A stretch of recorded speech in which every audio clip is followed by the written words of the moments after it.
ये presentation amazing facts के मित्रों के द्वारा लाया गया। अग्वाना, क्या ये बड़ी छिपकली है या छोटे डायनासोर हैं? आप कैसे देखते हैं इस पर यह आधारित है। ये अद्भुत प्राणी ज्यादातर पाए जाते हैं मध्य और दक्षिणी अमेरिका में, मैक्सिको और कैरेबियन आइलैंड्स में। अग्वाना बहुत से अलग अलग रंगों में होते हैं, नीले, ब्राउन, हरे, और ये अपनी चमड़ी का रंग बदल सकते हैं ताकि जंगल में छिप सके। हालांकि ये भयानक दिखते हैं, लेकिन ये तो वेजिटेरियन होते हैं। ये अद्भुत है कि ये किस तरह से प्रतिक्रिया करते हैं। अगर हमला हो तो जल्दी से बचने के लिए अग्वाना अपनी पूंछ को छोड़ देते हैं और उन्हें फिर से नई पूंछ आती है। अगर इन्हें पानी में छोड़ दिया जाए तो ये अपने आप को ऐसे आकार में लाते हैं और काफी दूर तक तैरते जाते हैं। 28 मिनट तक अपनी श्वास रोक सकते हैं, यहाँ तक कि इसके लिए मगरमच्छ भी शर्मिंदा हो जाए। अग्वाना को बिल्डिंग और पेड़ों पर चढ़ना पसंद है। बहुत ही मुश्किल से अगर कभी वो गिर जाएं, तो भी इनकी चमड़ी इतनी दिलचस्प है कि 40 या 50 फीट की ऊंचाई से गिरने पर भी इन्हें कोई चोट नहीं लगती है। परमेश्वर ने अग्वाना को अपनी प्रकृति में बहुत ही मुश्किल प्राणियों में से एक बनाया। जब विश्वासी लोग अग्निमय क्लेश में से होकर जाते हैं तो वो विश्वासियों को बहुत कुछ सिखाते हैं। कई बार जीवन मुश्किल होता है, लेकिन प्रभु के अनुग्रह से हम मुश्किल समय में डटे रहना सीख सकते हैं और अंत तक विश्वास योग्य रह सकते हैं। तो मेरे साथ जुड़ जाइए जैसे हम चर्चा कर रहे हैं कि बाइबल महाक्लेश के बारे में हमें क्या सिखाती है। क्या कभी आप क्लेश में से होकर गए हैं? क्या आप कभी महाक्लेश में से होकर गए हैं? मुझे याद है मैं पायलट के बारे में पढ़ रहा था और जो कि बड़ी मुश्किल में से होकर गए। खैर माफ कीजिए, वो अखबार के लेखक थे और उस अखबार के हेड ने कहा कि तुम्हें जाकर इस आग के फोटो निकालनी होगी। खैर फोटोग्राफर वहां पर फोटो लेने के लिए चला गया और फिर फायर गार्ड ने उन्हें रोक दिया और वो करीब नहीं जा पाए। तो उन्होंने अखबार में लिखा, हम एयरपोर्ट में फ़ोन करेंगे, हम हवाई जहाज़ बुक करेंगे और पायलट आपको ऊपर ले जाएंगे। ये ड्रोन्स के पहले की बात है, ताकि आग की अच्छी तस्वीरें ले सके। और फिर उन्होंने प्रबंधन किया। उस एयरपोर्ट में सब कुछ तैयार था और यहाँ तक कि प्लेन का इंजन भी ऑन था। वो उसमें बैठे और पैसेंजर साइड को उन्होंने खोला और अपने कैमरा बैग को पीछे रखा और कहा, चलो चलते हैं। और पायलट टैक्सी वहाँ से बढ़ी और उसने कहा कि देखिए मैं चाहता हूँ कि आग के पास में जाना। पायलट आग के पास में गए तो उसने कहा नहीं नहीं, और करीब जाओ। उसने कहा ठीक है। निराश होकर पायलट और नीचे गया, और करीब जाओ, मुझे और करीब से देखना है, आग के ऊपर से अच्छी तस्वीरें लेंगे। वो क्लिक करने लगे और पायलट ने कहा, आप इतनी तस्वीरें क्यों ले रहे हैं? मैं फोटोग्राफर हूं, मुझे यही तो करना है। पायलट ने कहा, आप मेरे फ्लाइट इंस्ट्रक्टर नहीं हैं। वो उस प्लेन में बैठे जहां पर विद्यार्थी पायलट अपने इंस्ट्रक्टर की राह देख रहा था। अब देखिए, ये तो सच में क्लेश हो गया। और आप क्लेश में से कैसे बाहर आ सकते हैं? आप क्लेश से कैसे बच सकते हैं? जब मैं महाक्लेश के बारे में बताता हूं तो देखिए, विश्वासी लोग यानी अलग अलग विश्वासी अलग अलग डिनोमिनेशन से क्लेश काल के बारे में अलग दृष्टिकोण रखते हैं। अवश्य ही बाइबल पढ़ने वाले सभी विश्वासी विश्वास करते हैं कि महाक्लेश आने वाला है, जो कि भविष्य के बारे में बताया गया है। लोग अलग अलग दृष्टिकोण से और अपेक्षा से इस संदेश को देखते हैं। मैं ये संदेश किसी को परेशान करने के लिए नहीं बता रहा हूँ। मैं अपनी नींद नहीं खोता हूँ क्लेश काल या महाक्लेश काल की चिंता में। और जो कुछ यीशु ने कहा उसके बारे में हम पढ़ते हुए शुरू करते हैं। ये तो स्पष्ट वाक्य हैं इस विषय पर। मत्ती 24 में अपनी बाइबल में आप देखिए, मत्ती अध्याय 24 और मैं वचन 3 से शुरू करता हूँ। और यीशु के चेले उसे भवन की बिल्डिंग दिखा रहे थे और फिर उसके बाद में उसने उन्हें कहकर चौंका दिया। वचन 2 में, तुम ये सब देख रहे हो ना? मैं तुमसे सच कहता हूँ, यहाँ पत्थर पर पत्थर भी न छूटेगा जो ढाया न जाएगा। ये चेलों के लिए बहुत बड़ी बात हो गई, तो उन्होंने उसके पास में गुप्त में आकर कहा और उन्होंने सच में उससे 2.5 या 3 सवाल पूछे थे और उसने सारे जवाबों को एक साथ मिलाकर दिया। उन्होंने कहा, हमें बता, जब वो जैतून के पहाड़ पर बैठा था, कि ये बातें कब होगी, खासकर भवन का नाश कब होगा, तेरे आने का और जगत के अंत का क्या चिन्ह होगा? यीशु ने उनको उत्तर दिया, सावधान रहो, कोई तुम्हें भरमाने न पाए, क्योंकि बहुत से ऐसे होंगे जो मेरे नाम से आकर कहेंगे मैं मसीह हूं और बहुतों को भरमाएंगे। तुम लड़ाइयों और लड़ाइयों की चर्चा सुनोगे तो घबरा न जाना, क्योंकि इनका होना अवश्य है, क्योंकि जाति पर जाति और राज्य पर राज्य चढ़ाई करेगा और जगह जगह अकाल पड़ेंगे और भूकंप होंगे। और फिर आगे कहता है ये सब बातें पीड़ाओं का आरंभ होंगी।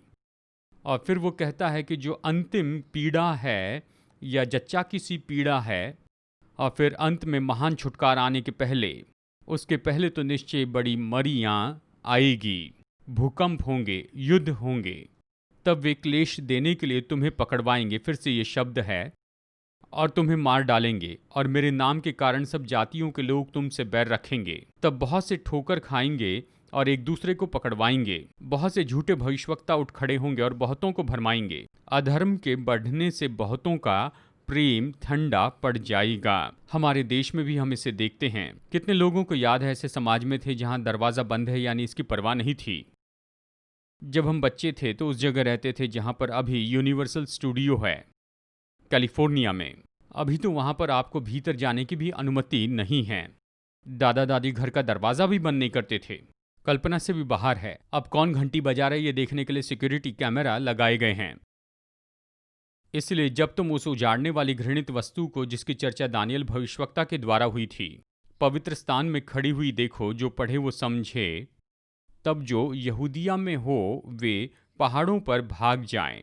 जो छत पर हो वो अपने घर में से सामान लेने को न उतरे, और जो खेत में हो वो अपना कपड़ा लेने को पीछे न लौटे। आपातकाल के बारे में कहता है, यानी ऐसा कुछ होगा जिसके बारे में बहुत ही कम समय की चेतावनी दी गई और उन्हें जान बचाकर भागना होगा। फिर कहता है प्रार्थना किया करो, जान बचाकर भागना है। प्रार्थना करो कि तुम्हें जाड़े या सब के दिन भागना न पड़े। ये बड़ी बहस है, यानी अभी भी समय के अंत में शब्द की अपेक्षा की जा रही है, क्योंकि उस समय ऐसा भारी क्लेश होगा। देखिए फिर से शब्द आया है, केवल क्लेश नहीं, लेकिन कैसा क्लेश होगा? भारी क्लेश होगा, जैसा जगत के आरंभ से न अब तक हुआ और न कभी होगा, ये कहता है। और न कभी होगा ये कहता है, और ये पूरी तरह से चकित कर देता है। ये तो किसी को भी डरा सकता है, यानी यहाँ पर बहुत ही भयानक होता है। और यीशु कहते हैं ठीक है, ये कुछ नहीं, तुम कल्पना नहीं कर सकते। बहुत सी बार ऐसा होता है, आप ऐसी बातों की चिंता करते हैं, जब वो हो तो वो इतनी बुरी नहीं होती हैं। बहुत सी ऐसी बातें हैं जिसके लिए आप चिंता करते हैं, दर्द में रहते हैं, और आखिर में जब वो हो जाए आप कहते हैं ये कुछ नहीं है। लेकिन यीशु कहते हैं कि तुम कल्पना नहीं कर सकते हो कि ये सच में कितना बुरा है। यानी जब यीशु इसे भारी क्लेश कहते हैं, महाक्लेश, जो अब तक नहीं हुआ है, यानी इतिहास में काली मृत्यु के बारे में आप सोचिए। भारी मरियाँ जो इसके पहले नहीं हुई और ना ही कभी होगी। यदि वे दिन घटाए न जाते तो कोई प्राणी न बचता। यीशु ने कहा ये इतना भयानक होगा कि कोई भी नहीं बचेगा। ये नहीं कहता कि मानव या पशु, कहता है कोई प्राणी नहीं रहेगा, परंतु चुने हुओं के कारण वे दिन घटाए जाएंगे। ठीक है, तो मैं समझता हूं कि आप सब सहमत होंगे कि महाक्लेश का समय होगा। कहिए आमेन। हम इस मुद्दे को समझ गए हैं। तो चलिए इस शब्द को देखते हैं, क्लेश काल का मतलब क्या होता है। कुछ भी हो, ग्रीक भाषा में क्लेश काल यानी जो बाइबल में 47 बार आया है, इसका मूल शब्द है थिलिप्सिस या फिलिबो। इसका मतलब है कुचला जाना, यानी एक साथ कुचलना या फिर निचोड़ना या फिर उसे दबा देना या परेशान करना। यानी ये तो मनुष्य के ऊपर किसी तरह से शारीरिक दबाव के बारे में कहता है। फिलिप्सस ये कठोर शब्द है। इसका मतलब ये नहीं कि थोड़ी सी परेशानी है, यानी सच्ची परेशानी होगी। यीशु ने कहा कि ये बड़ी मुश्किल का समय होगा, और ये महत्वपूर्ण बात है। मैं चाहता हूँ कि आप इसे समझ लीजिए, क्योंकि मैं आपके सामने इसे खोलने वाला हूँ। कम से कम 4 ऐसे क्लेश के बारे में यहाँ पर मत्ती अध्याय 24 में हमें बताया गया है। कितने हैं? 4। चलिए मैं आपको जल्दी से याद दिला दूं कि इस्राएल के लिए क्लेश है, फिर उसके बाद चर्च का क्लेश है, और फिर पूरे संसार का अंतिम क्लेश, और फिर ये भी कहता है व्यक्तिगत यानी एक एक मनुष्य का क्लेश। उदाहरण के लिए यीशु ने कहा कि एक पत्थर पर भी पत्थर नहीं रहेगा। वो यरूशलेम के गिरने के बारे में और भवन के नाश के बारे में कह रहे थे, और ये तो पहला क्लेश था। ये इस पर चर्चा करते हैं। देखिए मत्ती 23 और वचन 35 में एक अध्याय पीछे चलते हैं। जब वो शास्त्री और फरीसियों पर हाय कहते हैं और उन ढोंगियों पे जिन्होंने भविष्यवक्ताओं का इनकार किया है, और वो बहुत ही कठोर शब्दों में कहते हैं, जितने धर्मियों का लहू पृथ्वी पर बहाया गया वो सब तुम्हारे सिर पर पड़ेगा। जिससे धर्मी हाबिल से लेकर, यानी देखिए हाबिल तो यहूदी भी नहीं था, वो कहते हैं कि इतना बड़ा न्याय इस पीढ़ी पर उंडेला जाएगा। जिससे धर्मी हाबिल से लेकर बिरिक्या के पुत्र जकरिया तक, अब देखिए अब ये केवल जकरिया जो बिरिक्या का पुत्र नहीं था, लेकिन जकरिया जोहेडा का पुत्र था, जिसे तुमने भवन और वेदी के बीच में मार डाला था। मैं तुमसे सच कहता हूं ये सब बातें इस समय के लोगों पर आ पड़ेगी। मत्ती 24 में यहाँ पर यीशु ये कहते हैं, ये भी कहते हैं कि जब तक ये सब कुछ पूरी न हो जाए ये पीढ़ी नहीं टलेगी। बाइबल की पीढ़ी कौन सी है? 40 साल। हम कैसे जानते हैं? जो पीढ़ी मिस्र में से आई उनमें विश्वास नहीं था, तो उसने कहा कि ये पीढ़ी तो जंगल में ही मर जाएगी। वो 40 साल भटकते रहें। दाऊद ने एक पीढ़ी तक राज्य किया, उसने 40 साल तक राज्य किया। सुलेमान ने 40 साल राज्य किया, पहला राजा शाऊल 40 साल। मूसा का जीवन 3 पीढ़ियों में बांटा गया, 40 साल मिस्र में, 40 साल जंगल में और 40 साल लोगों की अगुवाई करते हुए प्रतिज्ञा के देश की सीमाओं तक, यानी 40 तो बाइबल की पीढ़ी के रूप में स्थापित हो चुका था। दिलचस्प बात यह है कि यीशु ने यह भविष्यवाणी ईस्वी सन 30 में की थी। उसके बाद 40 साल यानी कितने? ईस्वी सन 70। कितने लोग जानते हैं कि ईस्वी सन 70 में रोमियों ने भवन नाश किया? यानी पहले क्लेश के बारे में वो ये कहते हैं, यानी ये तो भयानक ऐसा होगा जिसमें से यहूदी देश होकर गया जब उन्होंने रोमियों के विरुद्ध में बलवा किया।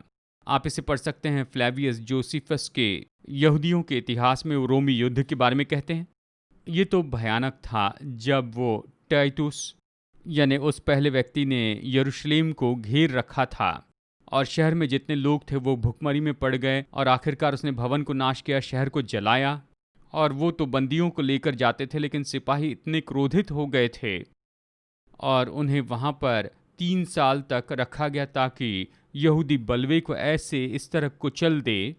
और वो भीतर गए और उन्होंने भयानक रीति से यहूदियों को मार दिया, उन्हें मार दिया, सड़कों पर लहू बहने लगा और जो बच गए उन्हें क्रूस पर चढ़ाया गया। जोसेफस कहते हैं कि यरूशलेम में ऐसा भी पेड़ नहीं था जिसे काट कर क्रूस नहीं बनाया गया हो, और जो भी थोड़े बहुत उसमें से बच गए उन्हें माइंस में काम करने ले जाया गया उत्तरी अफ्रीका में रोमियों के द्वारा।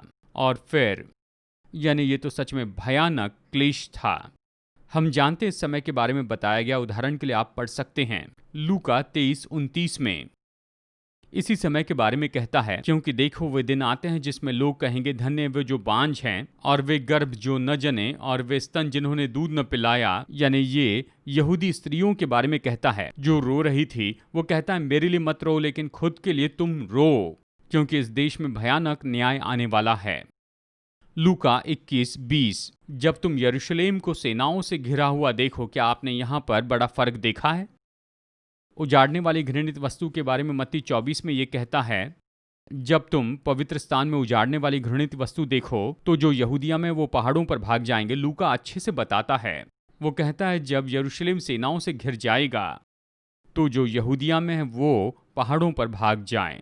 तब जो यहूदिया में हो वे पहाड़ों पर भाग जाएं और जो गांव में हो उसमें न जाएं, वो उसमें फिर न जाएं, क्योंकि ये बदला लेने के ऐसे दिन होंगे जिनमें लिखी हुई सब बातें पूरी हो जाएंगी। यानी जो गर्भवती हैं जिनमें लिखी हुई सब बातें पूरी हो जाएंगी, यानी उनके लिए हाय हाय। तो चलिए फिर से उस क्लेश के बारे में कहते हैं जो कि इस्राएल के ऊपर आया था और खास करके यरूशलेम पर आया था। उस समय में वे तलवार के कौर हो जाएंगे और सब देशों के लोगों में बंदी होकर पहुंचाए जाएंगे, और जब तक अन्य जातियों का समय पूरा ना हो जाए तब तक यरूशलेम अन्य जातियों से रौंद दिया जाएगा। यानी हम सहमत है कि कम से कम क्लेश काल के समय का कुछ भाग बताता है जो यहूदी देश से कहता है। और यरूशलेम के पतन में क्या होगा? 40 साल बाद बिल्कुल सही समय पर यह हुआ, लेकिन ये तो उससे भी बहुत ज्यादा बड़ा है। लेकिन निश्चय ऐसा क्लेश होगा जो ऐतिहासिक रूप में चर्च पर आएगा। कहीं मत जाइए दोस्तों, बस कुछ ही पल में आज के प्रेजेंटेशन में हम लौट आएंगे। क्या आपने कभी कामना की कि ऐसे संसार में रहें जहां पर कोई दुख नहीं, शोक नहीं, कि दुख तकलीफ और शोक के संसार से हम छुटकारा प्राप्त करें? ये सच है कि यीशु वापस आ रहे हैं और हमारे पास एक सुंदर विवरण देने वाला स्रोत है जो हम आपको देना चाहते हैं। इसका नाम है परम उद्धार। ये स्रोत तो वचनों से भरा है। यह हमें यीशु के दूसरे आगमन के चिन्हों के बारे में बताता है। कैसे झूठे मसीहा के द्वारा भरमाए जाने से बचें और कैसे आप प्रभु के आगमन के लिए तैयार हो सकते हैं। अपनी फ्री कॉपी मंगवाने के लिए स्क्रीन के नंबर पर फोन कीजिए और ऑफर नंबर 208 मंगवाइए या वेब एड्रेस पर जाइए और इस महत्वपूर्ण स्रोत को पढ़ने के बाद इसे अपने दोस्तों को भी दीजिए। तो आइए आज के प्रेजेंटेशन में लौट चलते हैं और परमेश्वर के वचन से अद्भुत तथ्य देखते हैं। ये चर्च के युग का क्लेश काल है। मत्ती 24:9 में आप यहाँ पर पढ़ सकते हैं, तब वे क्लेश देने के लिए तुम्हें पकड़वाएंगे और तुम्हें मार डालेंगे और मेरे नाम के कारण सब जातियों के लोग तुमसे बैर रखेंगे पूरे संसार में। अगर आप प्रकाशित वाक्य अध्याय 11 में पढ़ते हैं, ये क्लेश के खास समय के बारे में हमें बताता है, जब दो गवाह के बारे में कहता है जो वचन को दर्शाते हैं। प्रकाशित वाक्य अध्याय 11 वचन 2 में देखिए, पर मंदिर के बाहर का आंगन छोड़ दे, उसे मत माप, क्योंकि वो अन्य जातियों को दिया गया है और वे पवित्र नगर को 42 महीने तक रौंद देंगे। हमने लूका से ये पढ़ा है। अब ये 42 महीने क्या है?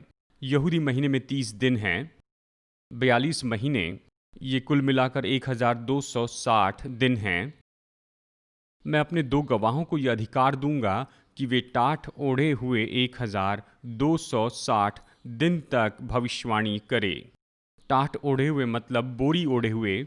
अगर उसमें से भविष्यवाणी करे तो भी आवाज़ ज़ोर से नहीं आएगी। बोरी के नीचे अगर आप लाइट लगा के रखें तो थोड़ी सी ज्योति आएगी, बाकी सब धुंधली होगी। सामान्य रूप में ये कहना है, चर्च इस समय काल में काम तो करेगा, लेकिन निश्चय ही उसे बहुत सताया जाएगा और उस काम में रुकावट होगी, इसे हर तरह से दबाया जाएगा।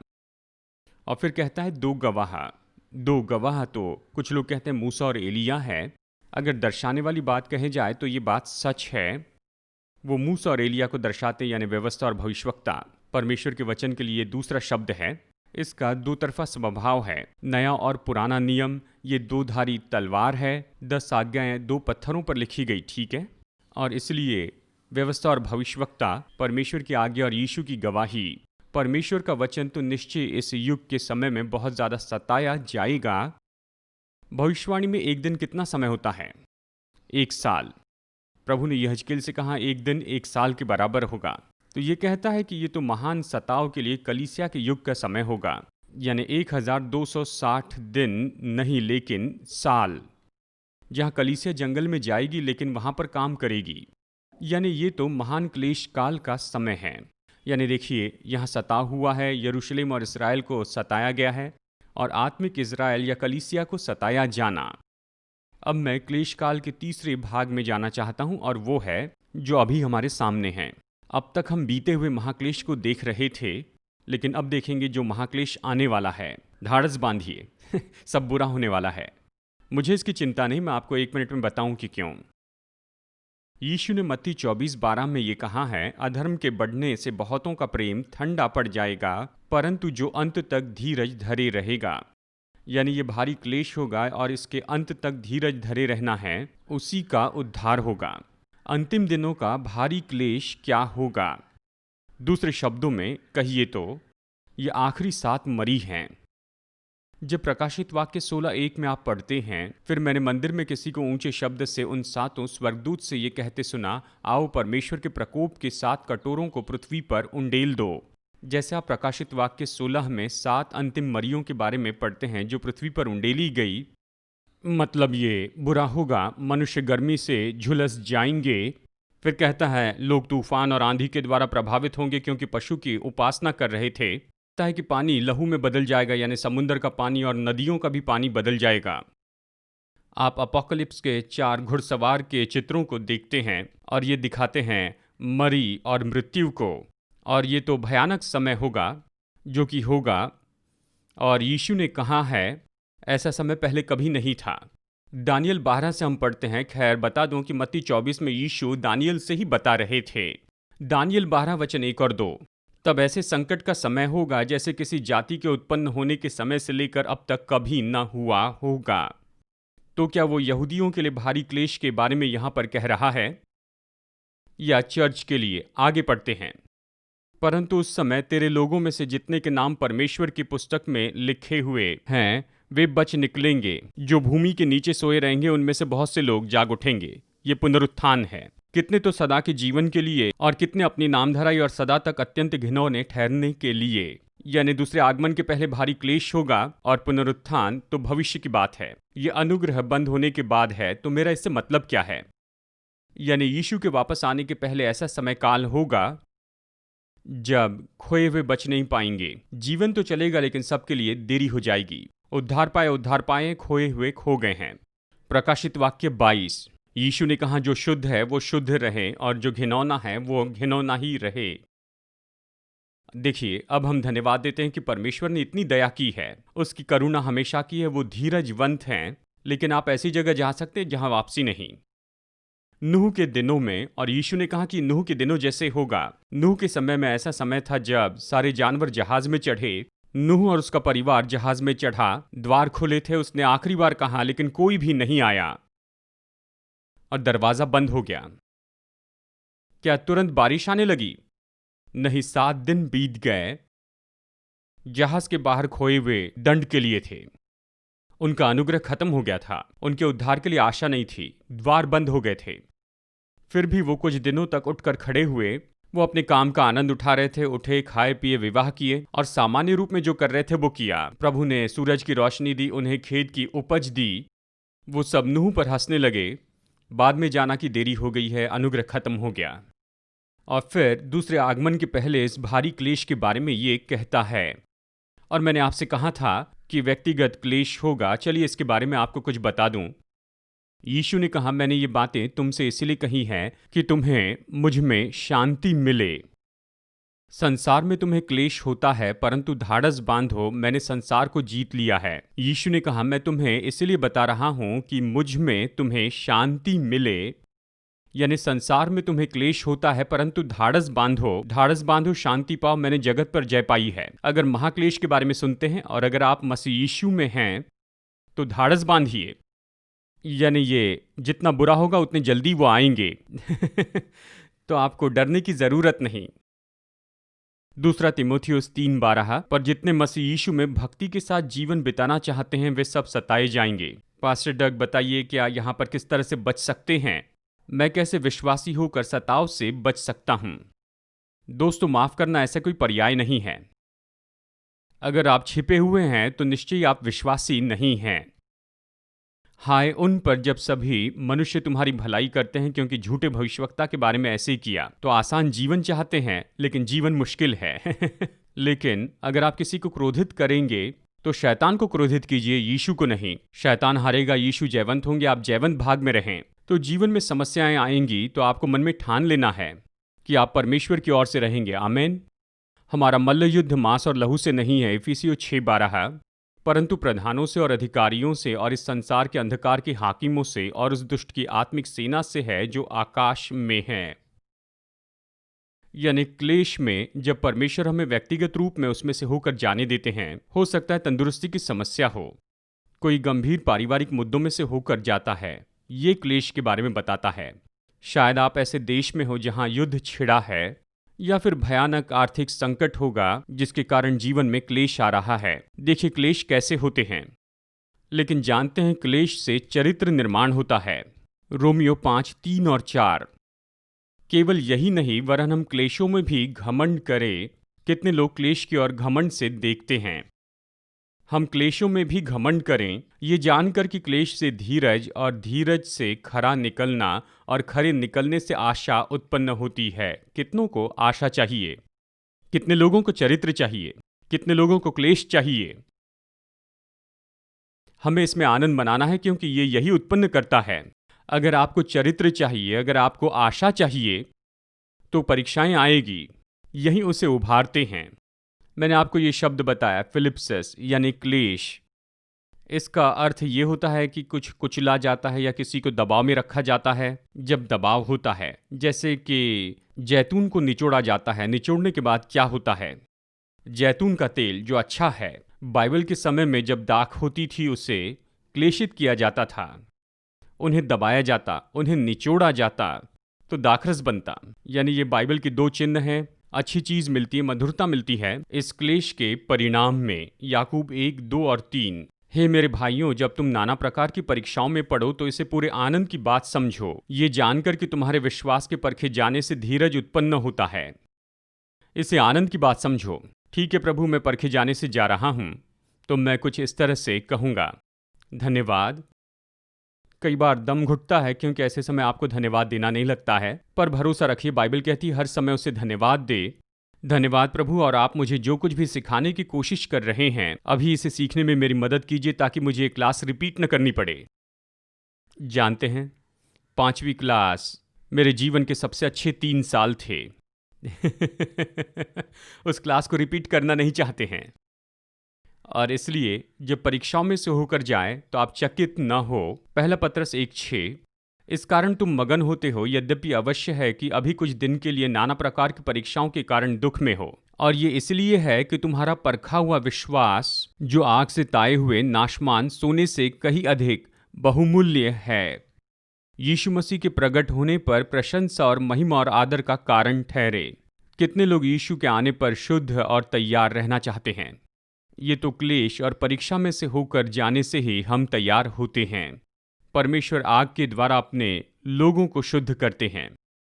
आप पढ़ सकते हैं मत्ती 3:10 में, अब कुल्हाड़ा पेड़ों की जड़ पर रखा हुआ है, इसलिए जो जो पेड़ अच्छा फल नहीं लाता वो काटा और आग में झोंका जाएगा। यूहन्ना बपतिस्मादाता कहता है, मैं तो पानी से तुम्हें मन फिराव का बपतिस्मा देता हूँ, परंतु जो मेरे बाद आने वाला है वो मुझसे शक्तिशाली है, मैं उसकी जूती उठाने के योग्य नहीं, वो तुम्हें पवित्र आत्मा और आग से बपतिस्मा देगा। कितने लोगों को पवित्र आत्मा का बपतिस्मा चाहिए? अगर परमेश्वर आपको आत्मा की आग से बपतिस्मा दे, यानी अग्नि में परीक्षाओं से, तो क्या फिर भी पवित्र आत्मा चाहिए? पहला कुरिन्थियों 3:12 में पौलुस कहता है, यदि कोई इस नींव पर सोना या चांदी या बहुमूल्य पत्थर या काठ या घास या फूस का रद्दा रखे, तो हर एक का काम प्रकट हो जाएगा, क्योंकि वो दिन उसे बताएगा, इसलिए कि आग के साथ प्रकट होगा, और वो आग हर एक का काम परखेगी कि कैसा है। अगर आपको भारी क्लेश के लिए तैयार रहना है, तो हमें सीखना होगा कि जीवन में आने वाले तूफानों में रहें, और जो हमें बदल देती हैं उन चीजों को हम गले लगा लें। आमीन। क्या आप अमेजिंग फैक्ट बाइबल स्टडी को और नहीं पा सकते हैं? आपको सच्चाई से भरे प्रोग्राम को जानने के लिए अगले हफ्ते राह देखने की जरूरत नहीं है। आप जाइए अमेजिंग फैक्ट मीडिया लाइब्रेरी में aftv.org पर। aftv.org पर आप वीडियो और ऑडियो प्रेजेंटेशन का आनंद उठा सकते हैं, और साथ ही प्रिंटेड मटेरियल सब कुछ मुफ्त में। दिन में 24 घंटे और हफ्तों में 7 दिन आपके कंप्यूटर या फिर मोबाइल से लॉग कीजिए aftv.org पर। 50 साल से भी ज्यादा समय से अमेजिंग फैक्ट्स बाइबल की सच्चाई को पूरे संसार में बता रहे हैं। यीशु की आज्ञा है कि हम प्रचार करें, हर देश में, हर जाति में, हर भाषा में प्रचार करें। आपकी प्रार्थना और सहायता के लिए धन्यवाद।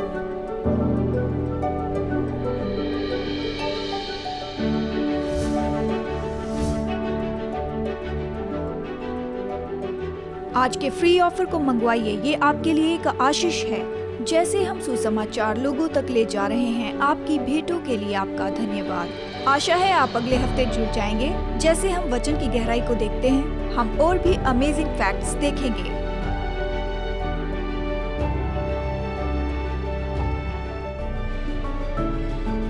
ये प्रेजेंटेशन अमेजिंग फैक्ट्स के मित्रों के द्वारा लाया जा रहा है।